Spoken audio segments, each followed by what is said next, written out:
Bom, então já estamos gravando aula 9 de Projeto Análise de Algoritmos. Hoje a gente vai começar a falar sobre programação dinâmica. Então, basicamente, na aula de hoje, a gente vai definir, né, o que é programação dinâmica de uma forma que a gente consiga entender, de fato, o que está por trás ali, né, e a gente vai ver um probleminha. Na próxima aula, a gente vai falar de mais 2 problemas que a gente consegue solucionar utilizando a programação dinâmica. Então, vamos lá. Deixa eu abrir aqui o chat para ver vocês. Pronto. Então, beleza. Então, bora começar. O que a gente viu até o momento, né, no nosso curso? A gente viu algumas técnicas, na verdade, 2 técnicas, né, que são muito poderosas e que são simples, né, da gente entender. A gente viu divisão e conquista, que é aquele caso, né, onde a gente divide o nosso problema em subproblemas, e a gente consegue resolver esses probleminhas e conquistar o nosso objetivo, utilizando, né, esses resultados. Alguém tentando entrar aqui. Então, a gente até falou, né, aqui, quanto que a gente gasta aqui na hora dos subproblemas, quantos problemas a gente tem, qual o tamanho deles, quantos passos, né, e quanto que a gente gasta na hora da conquista.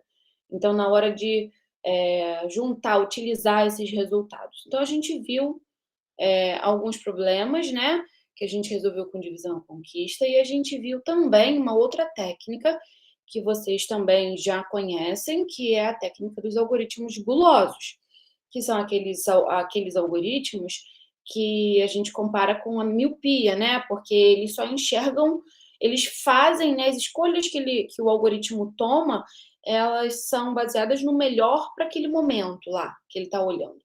Então, ele olha, analisa, faz a melhor escolha naquele momento e segue em frente. Não se arrepende, né? Não volta atrás. Beleza? Então, a gente viu essas 2 técnicas, só que a gente também viu que elas não funcionam para tudo, né? Seria muito bom se a gente conseguisse resolver qualquer problema, por exemplo, gulosamente, né? Mas a gente viu que o problema do troco, por exemplo, a gente não consegue resolver utilizando o algoritmo guloso. Belezinha? Então, acho que a gente viu isso há 2 aulas atrás.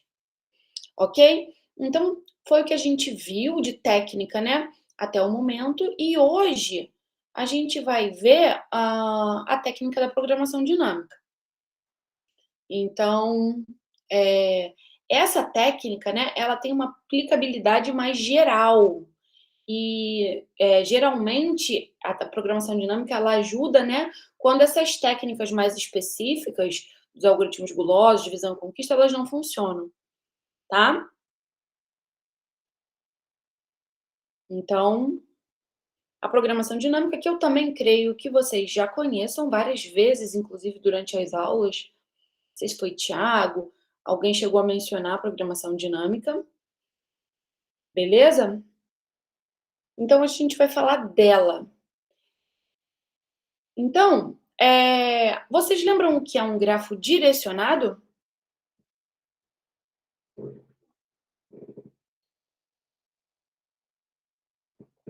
Estão todos familiarizados? Isso, né? É um grafo onde agora, ao invés de ter aresta simples, né, aquela aresta onde não importa a direção, onde AB é igual a BA, isso é um grafo simples, né? Agora, ao invés de a gente ter uma coisa assim, a gente tem um grafo onde a direção das arestas importa. Então, por exemplo, se eu digo que eu tenho a aresta AB, é diferente, né, de eu dizer que eu tenho a aresta BA, ok? Porque a aresta AB significa que eu tenho uma setinha, como vocês já falaram, um arco, né, que sai de A e aponta para B, ok? Que diverge de A e converge para B. Tranquilo? Então, a gente tem um grafo direcionado. Então, vamos pensar que a gente tem um grafo direcionado. Aí, vocês lembram, dentro do contexto de grafo direcionado, o que é um ciclo direcionado? Dentro do contexto dos grafos direcionados, o que é um ciclo?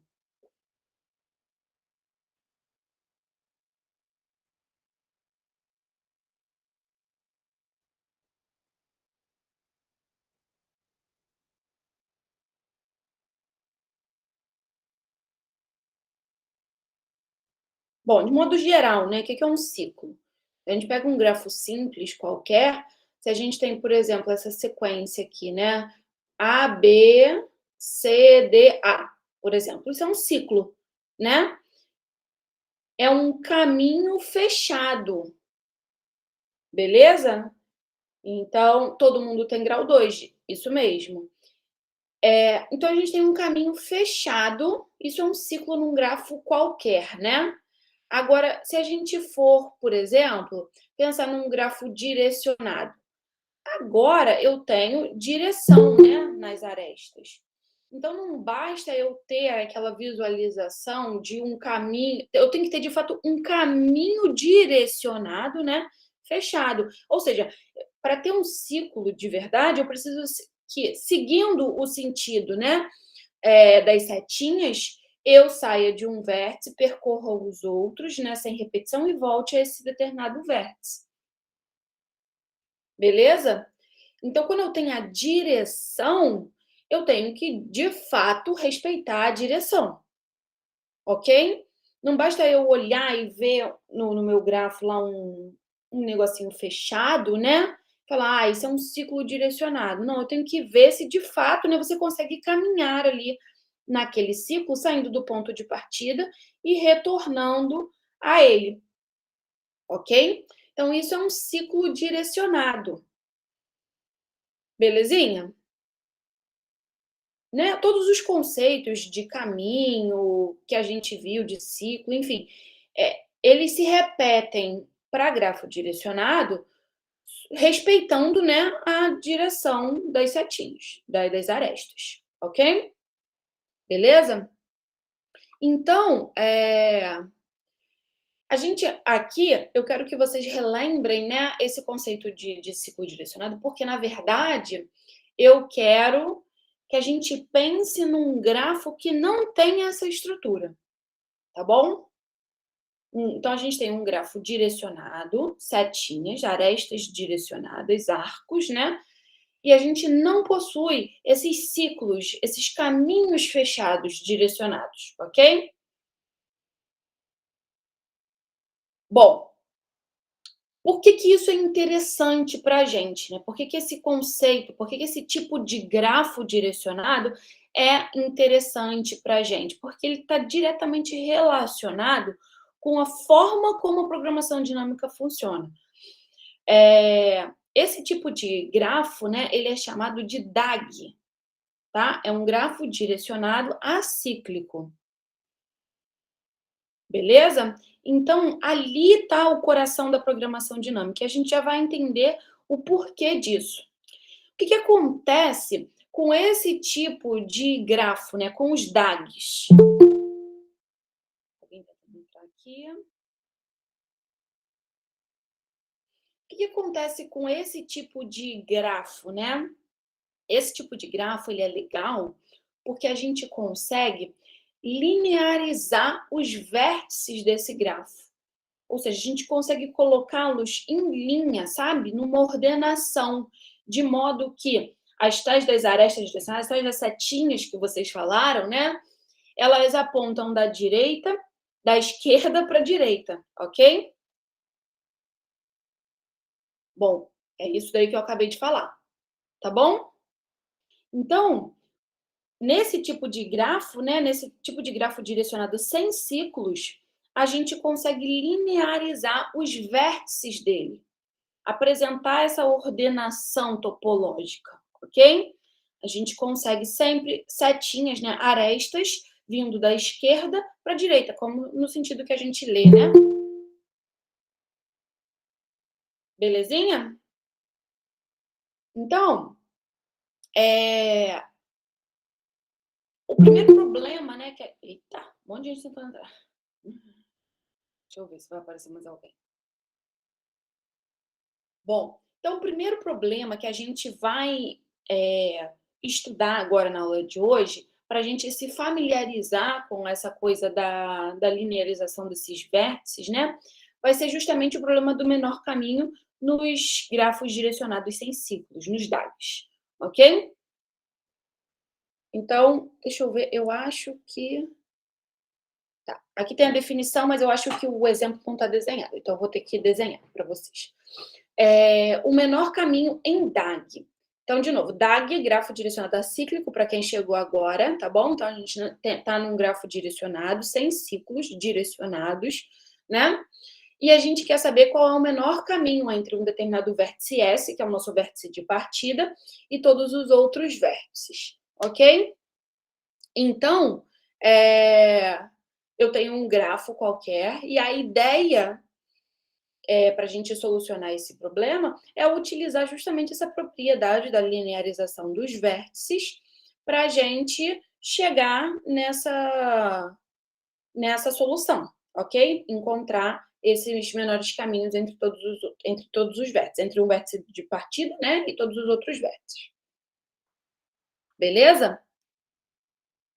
Então, qual vai ser a estratégia? Então, a gente vai linearizar e o que a gente observa, né? Se a gente consegue essa linearização, como eu falei para vocês, a gente tem uma ordenação desses vértices de modo que todas as arestas, né, elas vêm sempre da esquerda apontando para alguém da direita, apontando para alguém à frente, certo?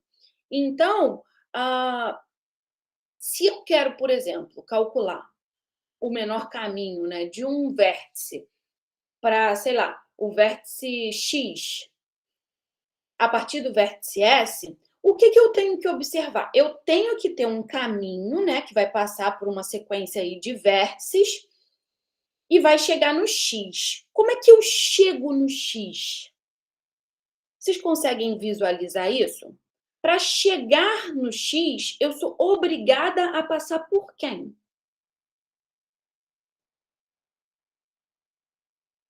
De modo geral, né, gente? Não tem um exemplo aqui ainda, mas imagina assim, eu quero chegar num determinado vértice. Eu sou obrigada a passar por quem?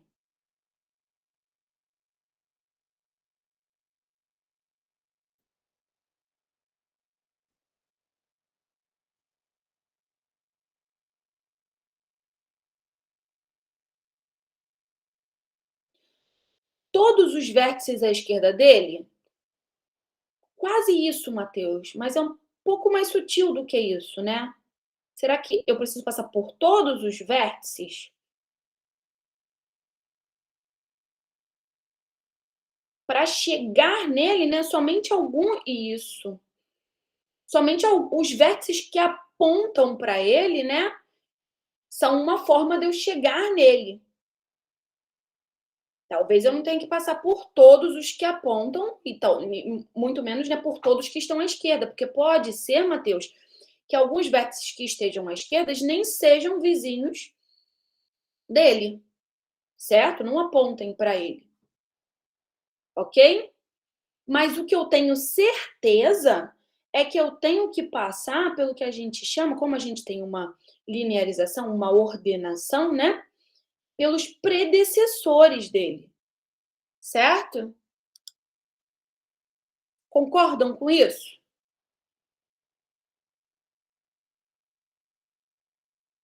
Belezinha? Então, basicamente, a ideia que está aí é, bom, se eu sei chegar até o predecessor desse cara, eu sei chegar nele. Concordam?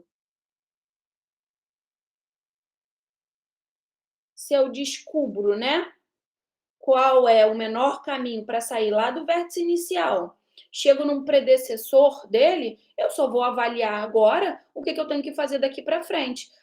Desse predecessor para o X, eu tenho custo 1.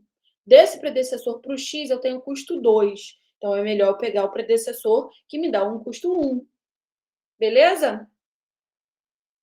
Então, essa é a nossa ideia. para chegar num determinado vértice, eu tenho que saber chegar no predecessor dele. Ok? E sabendo chegar no predecessor com custo mínimo, qual é o raciocínio? É daí para frente continuar com custo mínimo, ou seja, predecessor, eu sei que ele aponta para o vértice que eu estou querendo chegar, basta eu analisar quais são os custos, né, dos predecessores desse vértice para ele mesmo. Ok?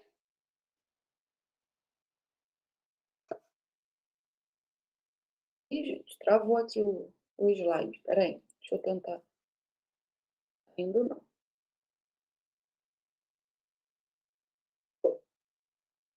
Beleza? Então, agora eu vou desenhar para vocês, porque aqui não tá...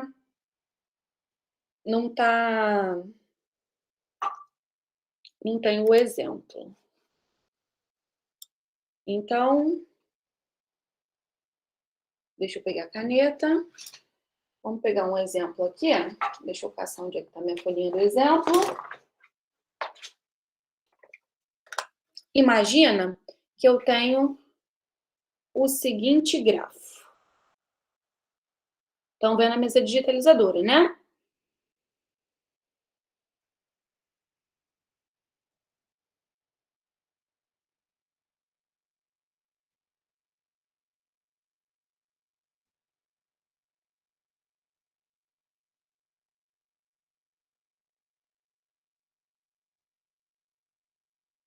Então, estou desenhando aqui.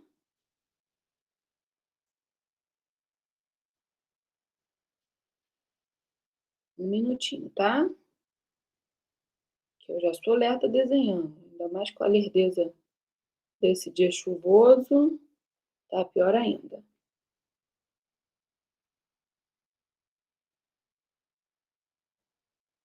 Desse dia não, né? Desses últimos dias.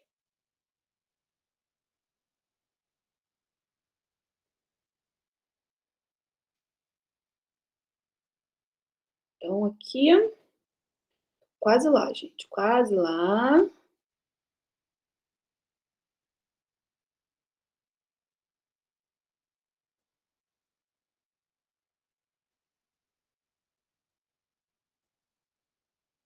Então, imaginem que eu tenho esse grafo aqui, direcionado.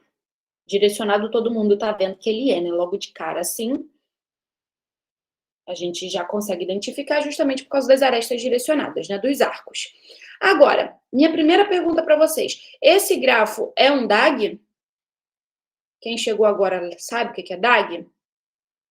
DAG é um grafo direcionado acíclico. Ele é um DAG? Ou seja, ele não possui ciclos direcionados? Me responderam aí que não. Vocês têm certeza dessa resposta? Natan agora me falou que sim. Precisamos decidir.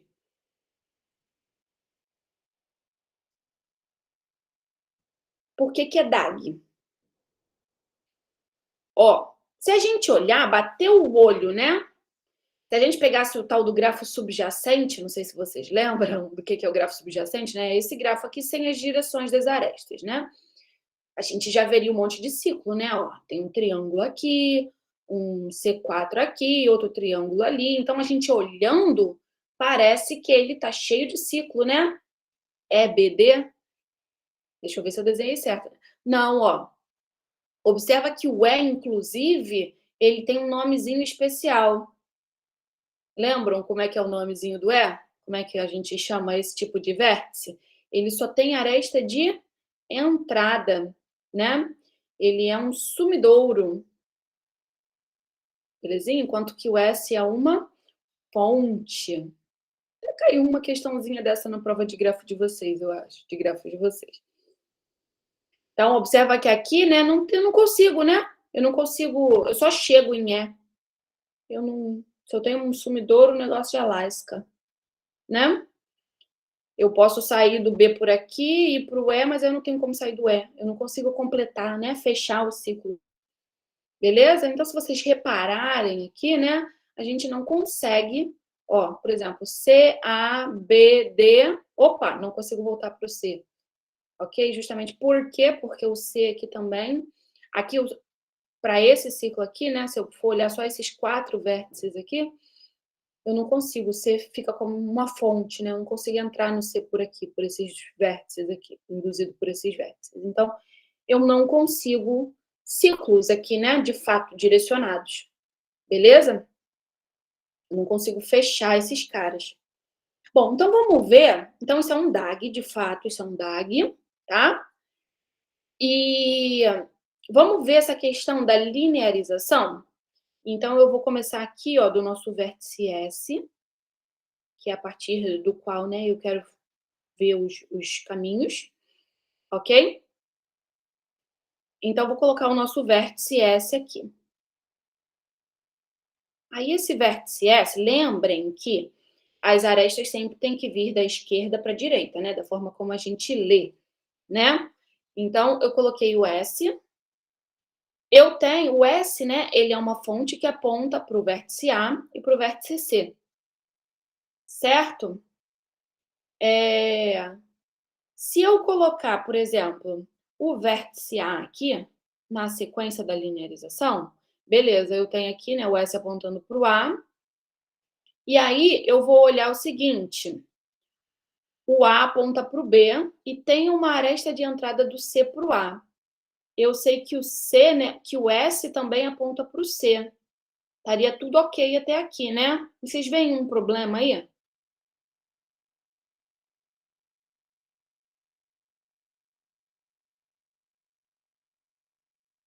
Isso, perfeito, Andrew. Se eu colocar o A aqui na frente do C, né? Eu teria que ter uma setinha assim aqui, beleza? Porque o C aponta para o A. Então, essa ordenação aqui que eu fiz não foi boa, ok? Ih, Jesus, o que eu fiz aqui? Então, colocar o A aqui não foi legal. Eu tenho que colocar primeiro aqui o C.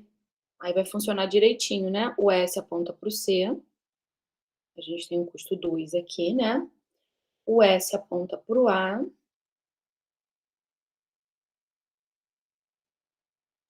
E o C aponta para o A. Gente, meus desenhos estão cada vez piores. O C aponta para o A, qual é o custo 4. E o S aponta para o A, custo 1. Beleza? Bom, aí do A, eu tenho o A apontando somente para o B, certo? Então, já vou colocar o B aqui. Coloquei o B aqui, custo 6. Aí a gente tem o C apontando para o D e o B apontando para o D. Então, tá tranquilo, eu posso pôr aqui, né, o D. Aí eu ponho o B apontando para o D, com custo 1. O C aponta para o D, com custo 3. Mas o que está faltando aí, gente? O A para o B. Já foi? Foi tudo? Me ajudem aí que eu estou muito lerda hoje. E o B para o D, né? Agora eu vou do B para o E, só falta o vértice E, então o D aponta para o E, com custo 1. O B aponta para o E, com custo 2. Beleza? Isso. Faltou o E, coloquei ele aqui agora no final. Então, era isso que eu estava falando para vocês, né? A linearização. E aí, o que, que a gente observa? Por exemplo, se eu quero saber, né, o menor caminho do S para o D, o que, que eu observo? Se todo mundo concorda que para eu chegar no D, eu tenho que passar por um predecessor dele? Não tem jeito, né? Eu tenho que passar por alguém que antecede o D aqui nessa ordenação. Então, eu olho para os predecessores do D, por exemplo, né? Que no caso. Então, aqui a gente tem como predecessor, por exemplo, o B. O B é um predecessor. Mas quem que aponta para o D? O D tem duas arestas de entrada, né? O C e o B. Alguém tentando entrar? Ok? Então, ora, Se eu sei chegar até o predecessor com custo mínimo, o que eu tenho que avaliar agora, daí para frente? É qual é o menor custo para sair de um predecessor e ir para o vértice D. Observa aqui, o que estaria acontecendo aqui? Se eu pegasse, né, o B como predecessor, eu tenho que ver qual vai. Ou, a gente tem essas duas possibilidades, né? Ou bem o B ou bem o C. Então, eu avalio o custo de S até o B e somo 1. Por quê? Porque 1 é o meu custo para sair do predecessor B e chegar no D, né? Ou bem, eu avalio o custo de S até chegar ao C e somo 3, né? Porque 3 é o meu custo do C para chegar no D, por essa aresta aqui. Ok? Belezinha? Então, entenderam a ideia? Né? Graças a essa ordenação aqui, a essa linearização dos vértices, a gente consegue resolver muito facilmente esse problema. Belezinha? Ok? Então, nesse caso aí, eu pegaria o mínimo do caminho mínimo, né, de S para C mais 3, ou do caminho de S para B mais 1. Belezinha? Então, deixa eu voltar aqui, porque eu acho que isso deve estar nos slides. Cá. Então, por exemplo, se eu quero avançar até o vértice D, né, a partir do S, eu só tenho duas formas. Eu tenho que passar ou bem pelo B ou bem pelo C. E eu preciso comparar essas duas rotas. Então, a estratégia, né, para solucionar esse problema aí do caminho mínimo num DAG é basicamente eu vejo o vértice onde eu quero chegar e eu olho os predecessores dele, ok? E aí vou analisar qual é esse menor custo. Então, a distância, né, D, distância até o D, é o mínimo entre a distância até o B mais 1 ou a distância até o C mais 3. Ok? Belezinha?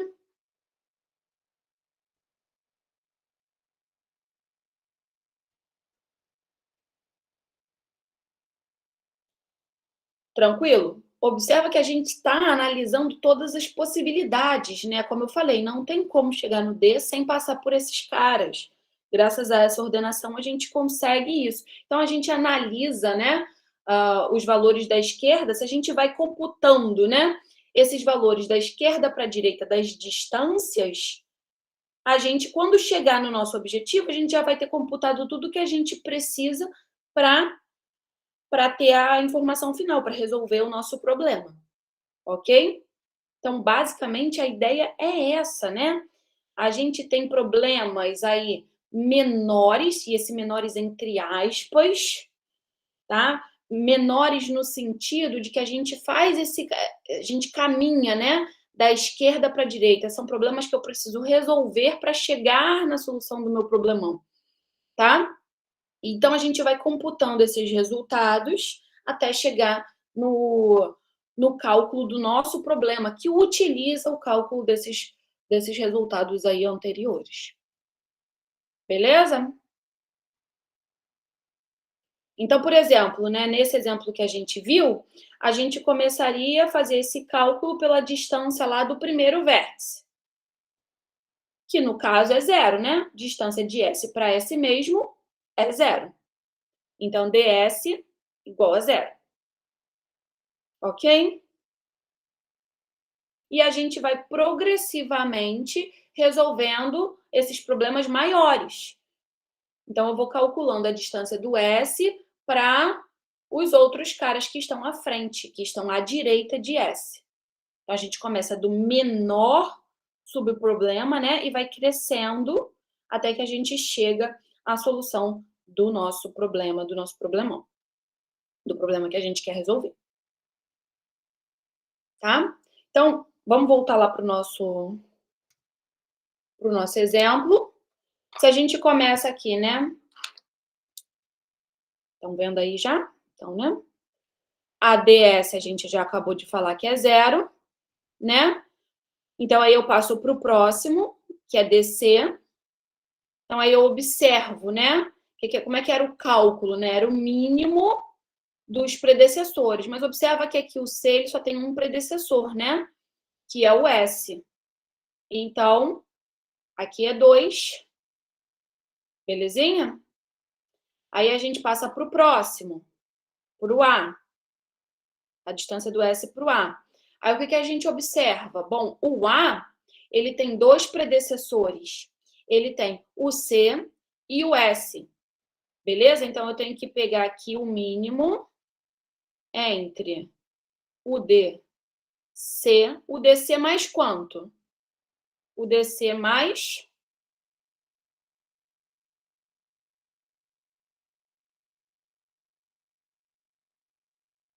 Estão acompanhando? Estou calculando agora o DA, certo? Para eu chegar no A, a partir do S, eu tenho que passar por um dos predecessores do A. O A tem 2 predecessores, o C e o S, certo? Então, para eu calcular o DA, pela formulinha que a gente falou, é o quê? É o mínimo entre o caminho mínimo de até o C, mais o custo que eu tenho de C para chegar no A. Ou o caminho mínimo até o S, mais o custo que eu tenho do S para chegar no A.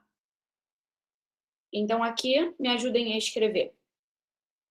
O DA vai ser o mínimo entre Q. DC mais 4, perfeito. E DS mais 1. Mas eu já tenho calculado, né, os problemas menores. Eu sei esse e eu sei esse. Então, aqui, basicamente, eu tenho 2 mais 4 e 0 mais 1. Então, eu vou ficar com esse cara aqui, certo? Vai dar 1. Ok? Beleza?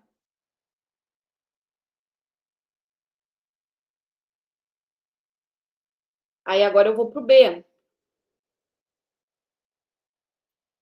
O B, ele tem apenas um predecessor, se eu não estou maluca, que é o A, né? Então, vai ser o DA mais o custo para chegar no B, né? Que é 6. Isso dá 7. E aí a gente chega no nosso objetivo, né? O DD. O DD é o mínimo do quê? Bom, o D ele tem 2 predecessores, o B e o C. Então, é o mínimo de DB mais o custo de B para D é 1, e DC mais 3, né? O custo de C para D é 3. E aí? Bom, DB e DC eu já tenho calculado, né? Porque eu vou resolvendo todos os subprobleminhas aqui, nessa ordem. Então, DB é 7 e DC 2. Então, eu vou ficar com esse cara aqui, né? Que vai dar 5. Ok? Eu terminaria ali no vértice E, vou fazer aqui só por... O vértice E só tem um... Não, o vértice E tem 2 predecessores. Então, de novo, eu tenho que pegar o mínimo entre DB mais 2 e DD mais 1. DB é 7, DD é 5, então ganhou aqui novamente 6, né? Belezinha?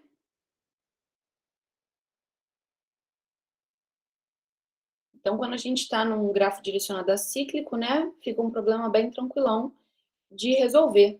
Para cada vértice, né, que eu quero saber a distância até ele, eu tenho que olhar os predecessores dele. Ok? Beleza?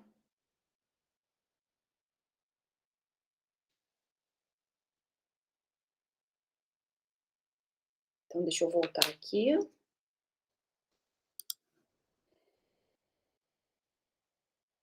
Bom, então a programação dinâmica, ela é muito poderosa, né? Como eu quis induzir vocês até aqui, né? A gente resolve um problema a partir da solução de um montão de subprobleminhas, ok?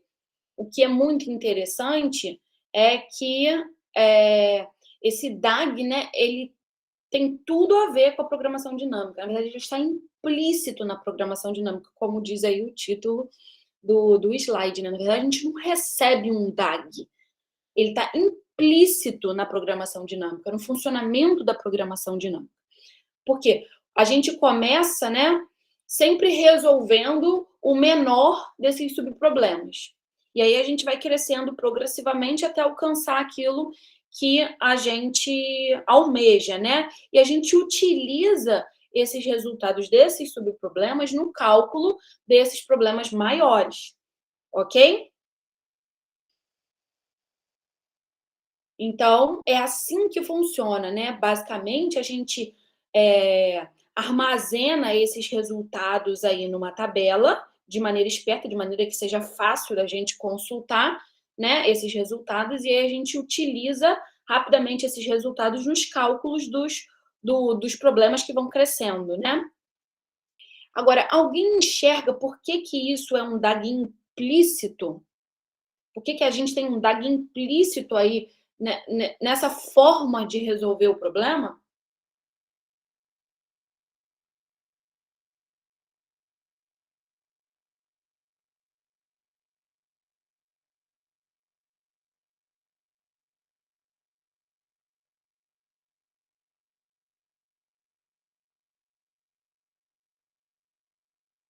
Fico com medo de passar e já ter a resposta.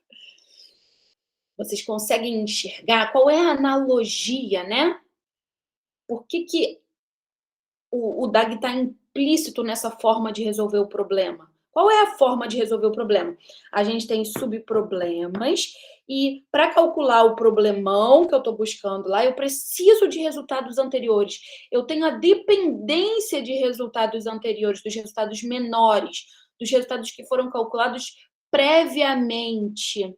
Vocês conseguem enxergar que na solução por PD a gente tem implícito aí uma ordenação e uma dependência?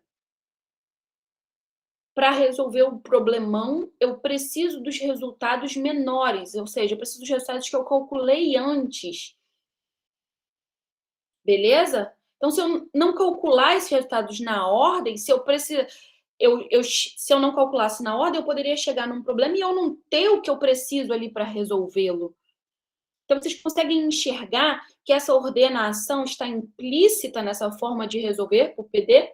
Essa linearização está implícita? Quem são os vértices desse DAG que está implícito?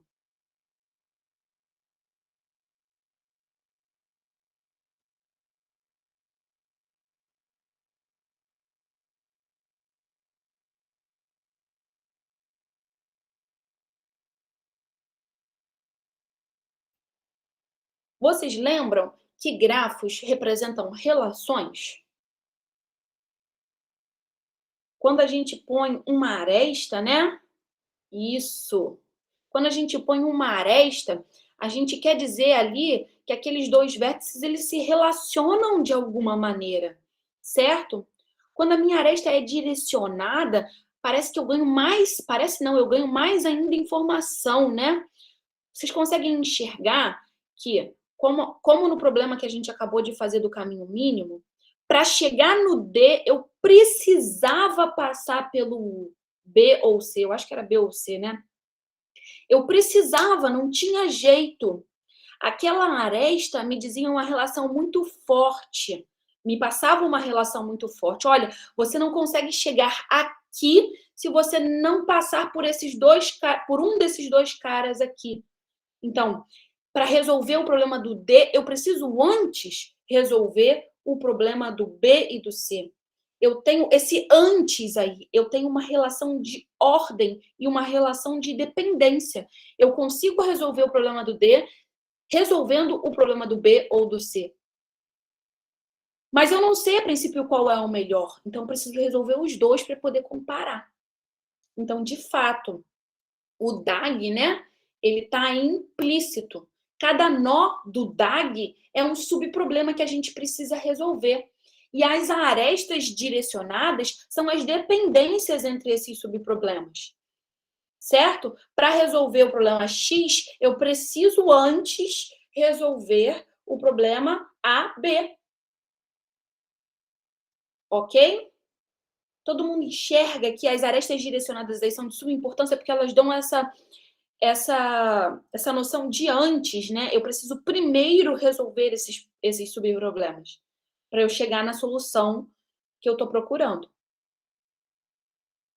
Todo mundo conseguiu alcançar aí esse DAG implícito numa solução por PD?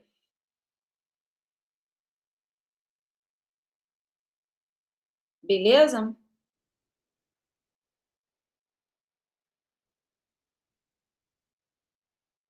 Ok.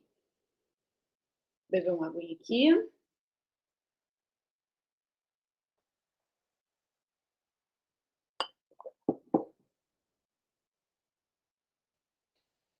Bom, então agora a gente vai ver um exemplo, que é a Liz, o nome da minha filha. Sempre que eu dou essa aula, quando eu dava essa aula presencialmente, né, eu tenho uma tatuagem, Liz. Então, sempre que eu vejo esse problema, eu lembro dela automaticamente, né, inevitável. Inclusive se escreve com S, assim, exatamente igual. Então, o que é o problema Liz, né? É o problema da maior subsequência crescente. Então, basicamente, a gente tem uma sequência de números, tá? Que estão aí, ó, por exemplo, A1 até AN, e eu quero encontrar a maior subsequência crescente que está aí nessa sequência de números. Ok? Belezinha? Então, ele tem uma ordem, né? Essa sequência de números aqui tem uma ordem, tá? E eu quero, respeitando essa ordem que está dada nessa sequência, né? Encontrar a maior subsequência crescente. Então, eu vou pegar um subconjunto desses números que estão aí nessa sequência, mas respeitando a ordem, de modo que de um para o outro eu seja crescente. Ou seja, eu peguei A1, A3, A6. Essa é a minha subsequência. Se eu estou dizendo que ela é crescente, é porque o A3 é maior do que o A1 e o A6 é maior do que o A3. Sacaram? Beleza? Eu tenho essa subsequência aqui, por exemplo. Se ela é uma subsequência crescente, é porque esse cara é maior do que esse, o próximo aqui é maior do que esse, e esse último aqui é o maior de todos. É maior do que o anterior aqui, consequentemente maior do que todos. Opa! Tranquilo? Quero resolver esse problema aí. Vocês conseguem enxergar uma solução para isso? Como é que eu poderia modelar esse problema utilizando uma estratégia bem semelhante à que a gente utilizou lá para o caminho mínimo? Vocês conseguem enxergar uma semelhança muito grande aí entre essas duas coisas? Entre esses dois problemas?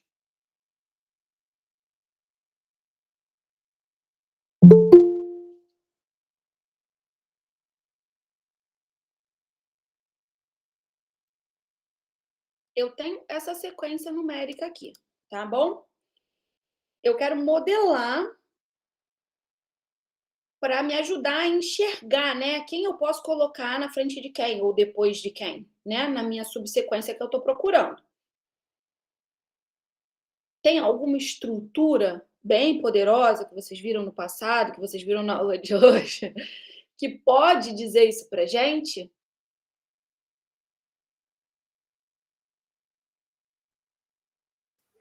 Linearização? Vai aparecer, né, uma linearização aí, com certeza. Como é que eu poderia modelar esse problema para aparecer isso? Por exemplo, eu tenho, sei lá, vamos para a mesa digitalizadora, acho que vai ficar mais fácil de vocês entenderem.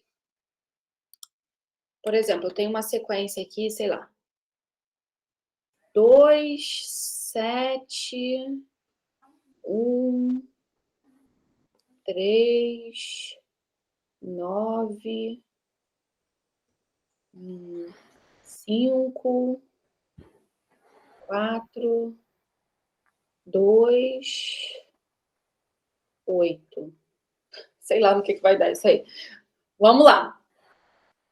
Essa é a sequência que eu tenho e eu quero saber qual é a maior subsequência crescente que eu tenho. Vocês concordam, por exemplo, que não vai poder aparecer 2 seguido do 1? Todo mundo concorda com isso? Sim. Não vai poder aparecer o 2 seguido do 1. Beleza? Tem que ser crescente.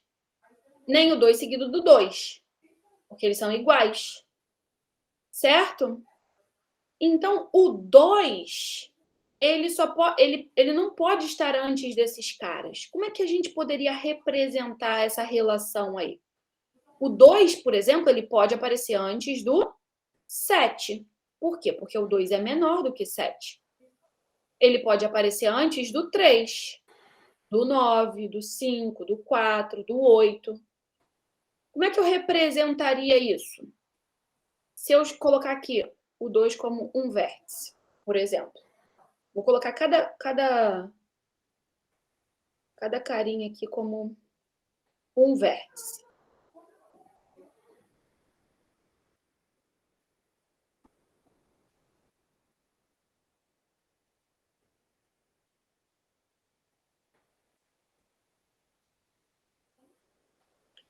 Beleza?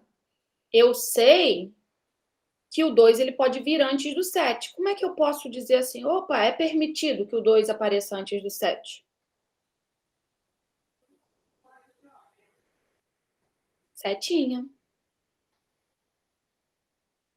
Eu não posso de jeito nenhum colocar essa setinha aqui, certo? Do 2 para o 1. Mas eu posso colocar a setinha aqui do 2 para o 3, do 2 para o 9, do 2 para o 5. Isso vai virar uma bagunça. Vai virar uma bagunça. Do 2 para o 4. E eu desenhando, então, fica uma bagunça maior ainda. Do 2 para o 8. Beleza? Ok? E agora, o 7. Bom, eu não posso colocar a setinha aqui do 7 para o 1. Concordam? Beleza? Nem do 7 para o 3. Mas eu posso pôr uma setinha aqui do 7 para o 9. Do 7 para o 5 também não posso. 7 para o 4.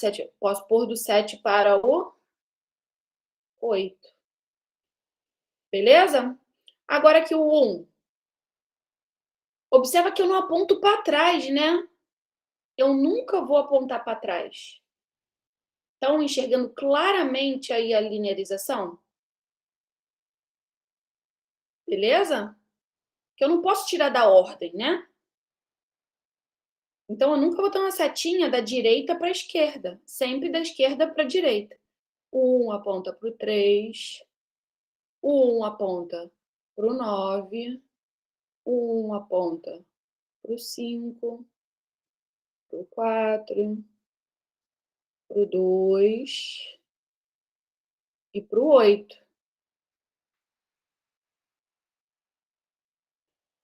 O 3 aponta para o 9, para o 5, para o 4, não aponta para o 2 e aponta para o 8. O 9 não aponta para ninguém, beleza? Ah, não vou usar não. Já foi, Matheus. Não vou usar. Vamos lá. O 9 aponta para o 5. Oh, o 9 aponta para o 5, ó, maluca. O 9 não aponta para ninguém, né? Beleza? O 5 só vai apontar aqui para frente para o 8. Tá ótimo esse desenho. O 4 vai apontar para o 8 também. E o 2 vai apontar para o 8. Belezinha?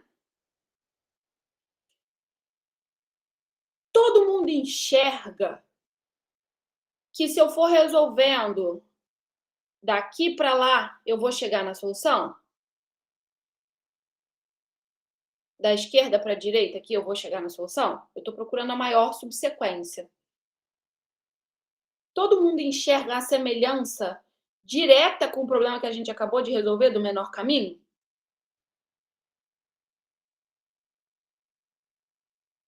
Beleza? Eu só vou poder...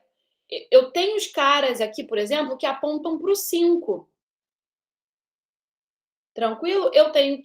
Eu vou resolvendo e vou ver as possibilidades de predecessores para o 5. O que for melhor, eu vou colocar. Ou seja, o que me der uma subsequência até o 5 maior, né? Porque eu estou procurando maximizar agora a subsequência, eu vou utilizar. Belezinha? Ok? E observem o seguinte, a gente aí, né, tá buscando subsequência. Então, o que a gente está contando, né? A gente está contando a quantidade de vértices que estão aí, né? Então, se eu chamo cada um, se eu chamo essas sequências, né, de L, vou colocar aqui um índice, pode ser J, por exemplo, eu vou resolvendo cada uma desses L's, J's aqui, mas eu estou contando vértice, né? Então, por exemplo, se eu estou aqui parado no primeiro problema, lá no problema do caminho mínimo, a distância de S para S era 0. Mas aqui, nesse caso, né, não dá 0, né? Eu tenho um vértice nessa subsequência que começa por esse 2. Todo mundo concorda? Que no caso é ele mesmo. Beleza? Então, fazendo analogia com o problema que a gente acabou de resolver, o nosso objetivo aí nesse DAG que a gente montou é o quê? É encontrar a maior subsequência. Então, na verdade, eu quero o caminho mais longo, certo? Que eu vou conseguir nesse grafo aí, nesse grafo direcionado. Como é que eu vou calcular o comprimento desse tamanho, desse caminho? Na verdade, eu não estou querendo contar arestas, eu estou contando os vértices, né? Porque a subsequência são os vértices, né? Então, nesse cara aqui, a minha subsequência já tem tamanho 1, ok? Então, todo mundo concorda que quando eu for calcular, né, esses LJs, eu tenho 1, que é o próprio vértice, mais o quê? Mais o máximo até algum predecessor dele.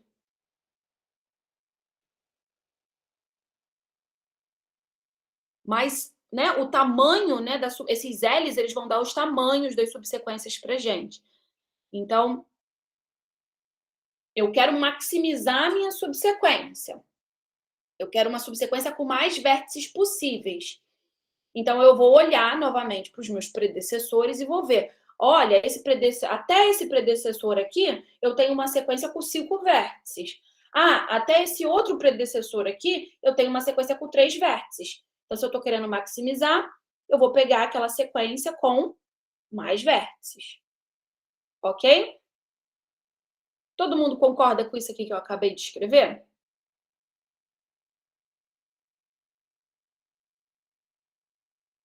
Belezinha?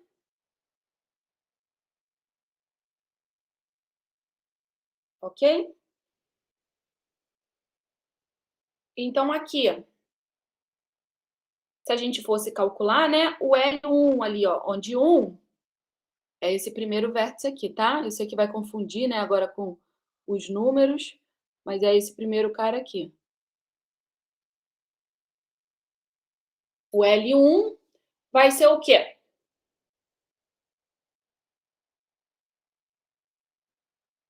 Tem ninguém apontando, né, para o 2. O 2 é o primeiro cara. Então, L1 é 1. Todo mundo concorda? O vértice 1 aqui, né, o primeiro vértice, ele não tem predecessor. Então, o L2 agora.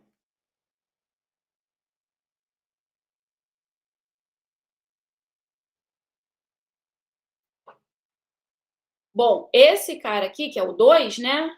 Ele tem um predecessor, que no caso é o vértice 1 aqui, o primeiro vértice. Certo? Então, pela formulinha ali, a gente sabe que é 1 mais o máximo das sequências, né? Dos predecessores, do tamanho das sequências dos predecessores. Mas ele só tem um mesmo, então é o L1. Então dá 2. Certo? Agora, o terceiro vértice, ó, que é esse cara aqui. Opa, esqueci do rosa. Calculando ali o L3, então. Então, deixa eu colocar aqui 2, 3. Calculando ali o L3. Ele não tem nenhum predecessor. Então, é 1. O que isso quer dizer, gente? Que se a subsequência começar aqui, se eu pegar esse cara aqui para a subsequência, vai começar aqui. Ele não tem nenhum predecessor. Não tem ninguém que esteja à esquerda desse cara que possa apontar para ele. Certo? Beleza? E aí, uma coisa, né? A gente, com os L's, a gente está calculando os tamanhos, né, dessas subsequências. E para apresentar qual é a subsequência, qual é a estratégia que a gente pode adotar? O que a gente pode ir anotando, né?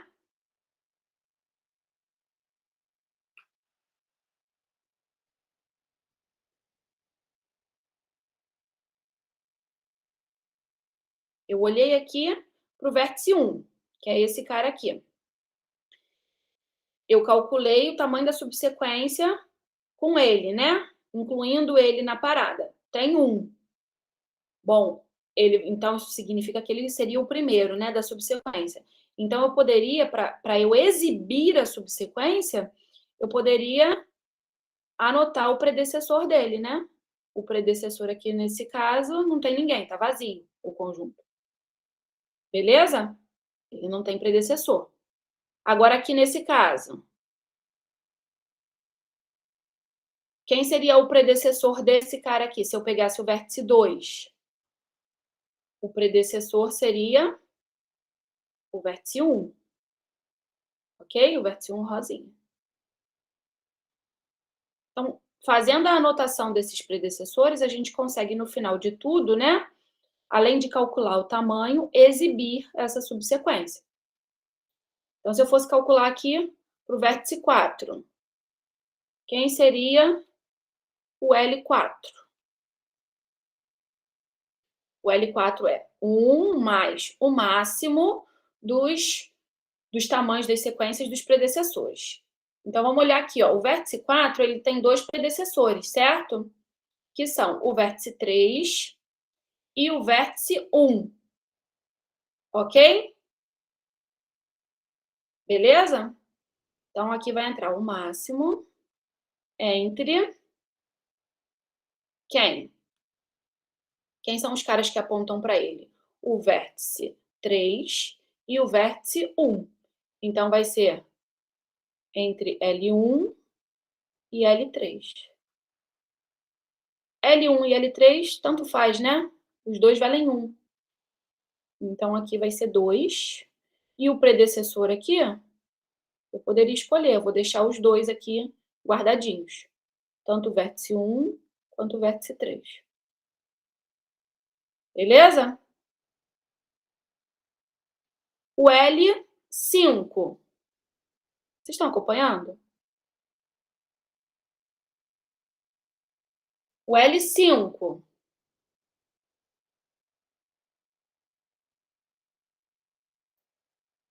Bom, aí esse cara aqui, ele tem um monte de predecessor, né? Então, vai ser o máximo entre quem? Quem aponta para ele? O 4, todo mundo, né? O 4, o 3, o 2 e o 1. Todos eles apontam para esse cara aqui. Certo? Então, é o máximo entre o L1, o L2 o L3, o L4. E aí o máximo entre eles é o L4, certo? Que é 2. Então aqui dá 3. E o predecessor é o 4. Tranquilo? O L2 também funciona? O L2 também funciona? Ah, é perfeito, perfeito. O L2 também funciona, né? É 2 também. Tinha esquecido que ele era 2. Aqui 2 e 2. Então aqui pode ser o 4 ou o 2. Beleza? E assim a gente continua. Tranquilão? Bom, vamos terminar aqui para saber olhando assim a gente consegue, né? Porque é pequeno e tal, mas eu vou seguir aqui no algoritmo. Vamos lá. Aí aqui vai o 6. O meu exemplo não era esse. O meu exemplo era outro menor, mas enfim. Vamos lá. O L6 é o 1 mais o máximo entre quem? Me ajudem aí. Quem aponta? Aponta. Matheus, a sua ideia era muito bem-vinda. Você podia ter falado ela alguns segundos antes. Vamos lá, me ajudem aí. Quem aponta? O 4 aponta, né? Mais quem? Então, o 4 já foi. Essa seta aqui é o 1.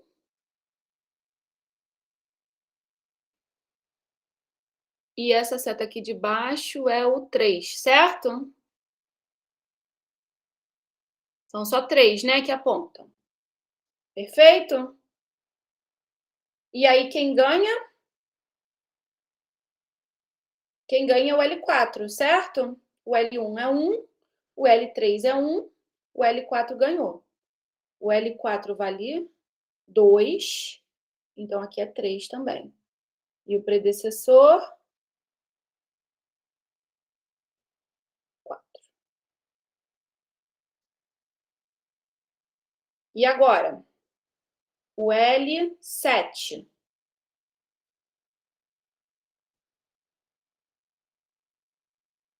Quem aponta para esse cara aqui? O L, essa setona. O L1, o L4 e o L3. L1, L4, L3. A mesma coisa do anterior, né? L1, L4, L3. Então, vai dar 1 mais o L4 e o predecessor é o 4. Tá certinho, gente? Vamos continuar aqui na bagunça. Aqui é o 8 e aqui é o 9. Então, eu vou calcular aqui em cima, hein? Só para ver se vocês estão atentos. O 8 e o 9. Então, o L8 vai dar o quê? Quem aponta para o 8? Somente o L3, certo? Somente o L3. O L3 vale 1. Então, o L8 é 1 mais 1, 2. E o predecessor? E o predecessor, já esqueci quem que foi que eu falei. O 3, né? E o L9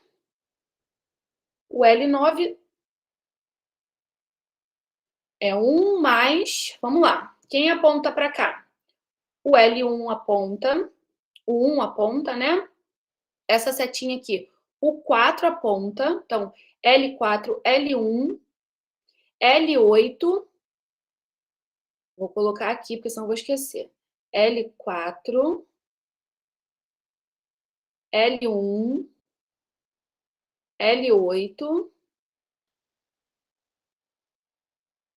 L7, L7, L3, L6,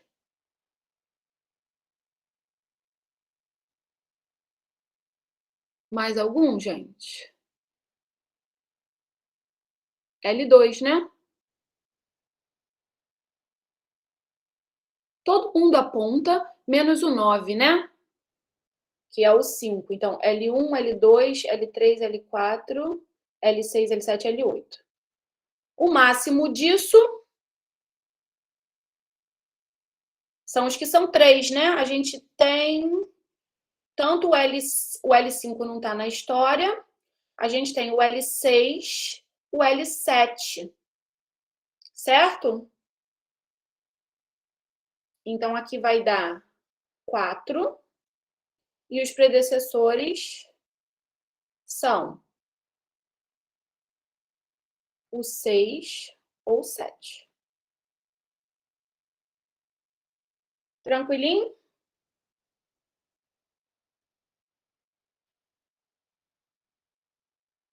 Beleza?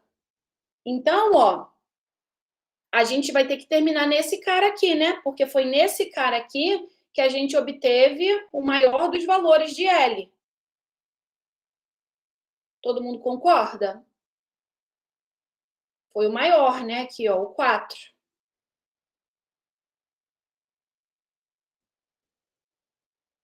Certo? Então, a gente tem que acabar no 9.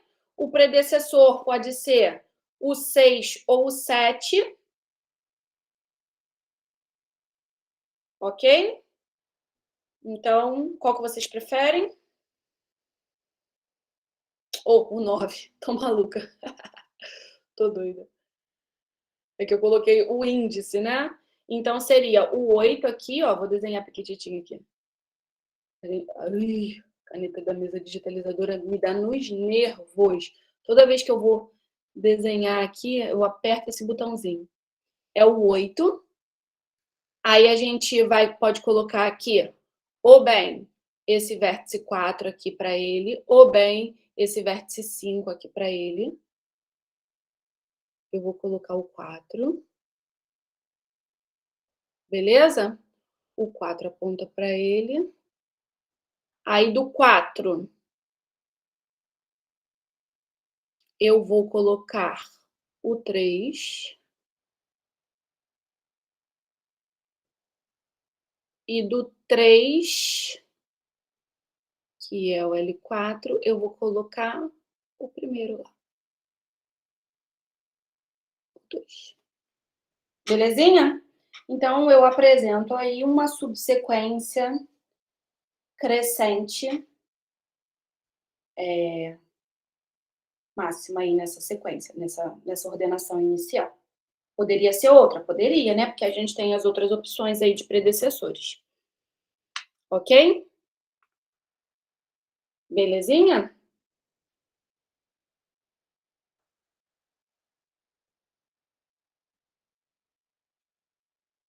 Tranquilo, gente? Vocês estão muito calados. Deus me livre.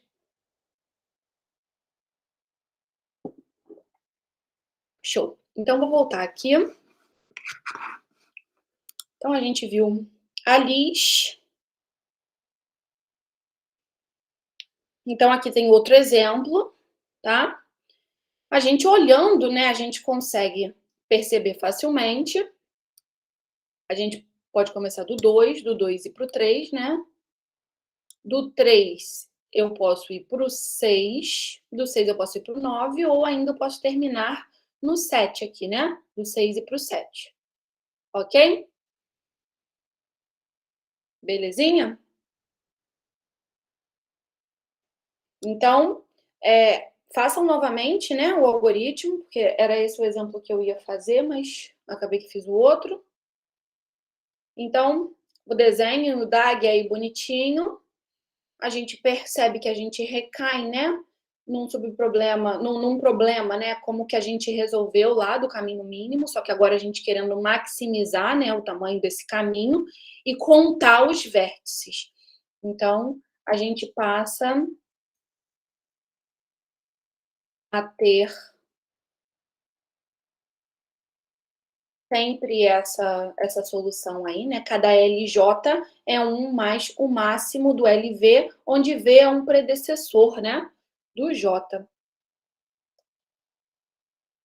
Beleza? Então, a gente definiu, né, esses subproblemas, o LJ aí. Para eu resolver o problema inteiro, eu tinha a dependência de resolver esses subproblemas, ok? E a gente tem essa ordenação aí desses subproblemas de acordo com essa dependência entre eles, né? Bom, observa que eu preciso para cada vértice que eu tenho ali, né, para cada elemento daquela sequência original, se eu tenho N elementos, eu tenho que olhar os predecessores dele, que inclusive pode ser todo mundo, né? Então, para cada um a gente tem que olhar para os seus predecessores, então a gente tem ordem de N2 para resolver esse problema, tá? Então, é eficiente, inclusive. Ai, Jesus, isso aqui é da outra turma. Eu tinha tirado, não tem avião nenhum para vocês, não. Tá? Então, basicamente, a nossa aula terminaria aí, mas eu quero. Termina aqui, né? Mas eu queria fazer uma comparação, né? Porque, veja bem, daria. Não sei se vocês conseguem enxergar assim imediatamente, mas olhando aqui para essa formulação aqui que a gente tem, né? A gente pode pensar em recorrência, né, em recursão. Porque, basicamente, né, para resolver o LJ, eu preciso resolver esses probleminhas anteriores. Seria recursão, recursividade aí, uma opção? Talvez uma opção mais simples? Ou será que não?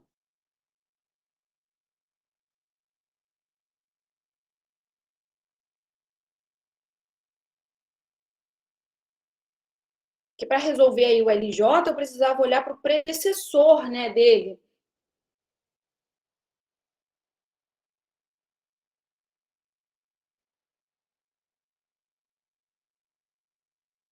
O que vocês acham?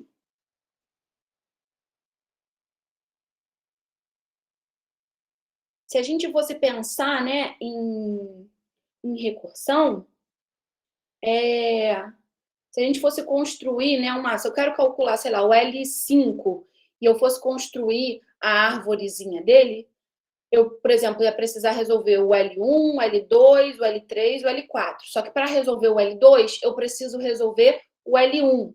Para resolver o L3, eu preciso resolver o L1 e o L2. Essa é a ideia, né, da recursão. O que a gente observa nessa arvorezinha que vai se expandindo e descendo? A gente observa que vários desses subprobleminhas eles vão se repetindo. Então, se a gente aplicasse diretamente ali recursividade, a gente ia explodir, né, esse número de nós aí da árvore, né? Porque a gente ia ter uma altura polinomial, então a gente ia ter uma quantidade de nós, de cálculos que a gente ia fazer, exponencial, certo? Qual é o grande pulo do gato aí, né? É que ocorrem essas repetições. Então, como eu falei lá para vocês no início, o que a gente pode fazer? A gente armazena esses cálculos aí que se repetem, né? A gente tem uma ordenação, a gente sabe quais os subproblemas que a gente precisa resolver, a gente resolve, armazena numa tabela, e sempre que a gente for precisar daquele resultado, a gente simplesmente consulta esse resultado, a gente não resolve o problema novamente. É aí que está a diferença, beleza?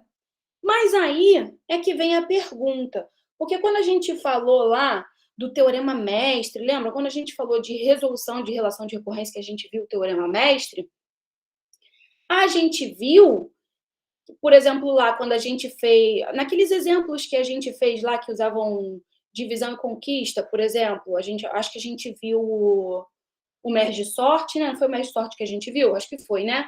A gente viu busca binária, era recursão. Beleza? A gente conseguia resolver lá pelo teorema mestre. Qual era a diferença? Vocês conseguem lembrar o que acontecia nesses problemas aí, por exemplo, que eu citei, que faziam com que a recursividade fosse uma boa? que o divisão e conquista funcionasse lá graciosamente.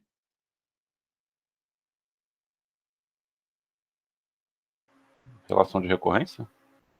Não, mas por que funcionava? Por que aqui a relação de recorrência explode nos cálculos e nesse outro não? Por exemplo, na busca binária lá que a gente viu.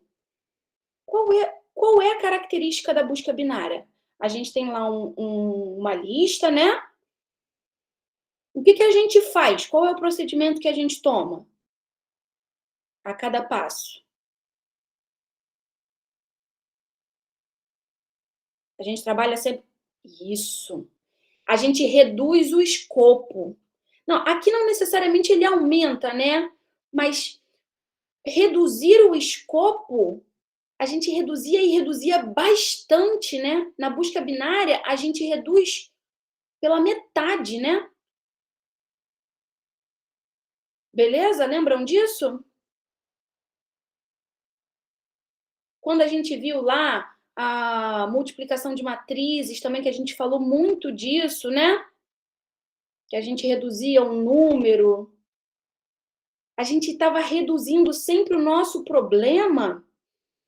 Busca binária. A gente pega uma lista, a gente divide no meio, olha em qual parte está e resolve para aquela parte que pode estar o que a gente está buscando, certo? O elemento que a gente está buscando.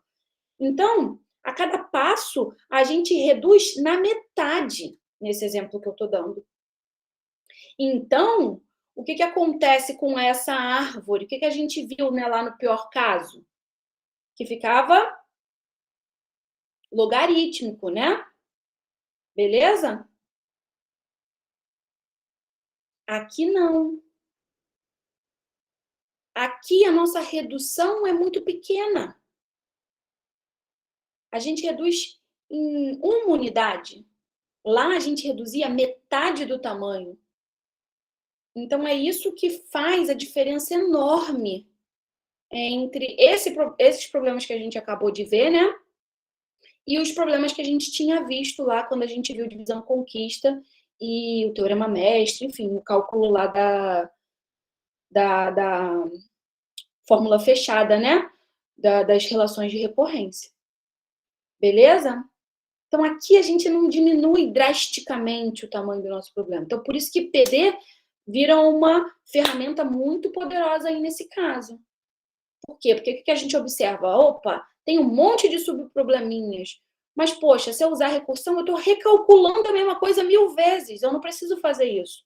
Eu vou ser esperto, vou armazenar esse resultado aqui e vou pegar ele sempre que eu precisar. Beleza? Ok?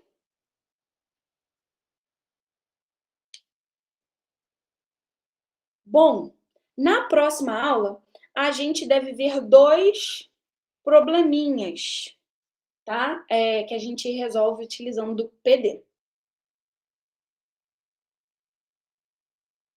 Rafael Henrique. Tá bom. Eu vou fazer... Tá bom. Patrícia, vocês não são fáceis, né? Tá bom, não vou esquecer, não. Tá? Eu vou fazer a presença agora mesmo. Boa entrevista. Um beijo. Boa sorte. Então, beleza. Então, na próxima aula, a gente vai ver 2 exemplos, tá bom? De resolução por PD. Além do LIS que a gente viu hoje, né? E, bom, é isso. A aula de hoje é essa. Eu vou parar a gravação por aqui. Cadê, gente? Eu sempre me enrolo para parar essa gravação. Será que até o final do período eu aprendo?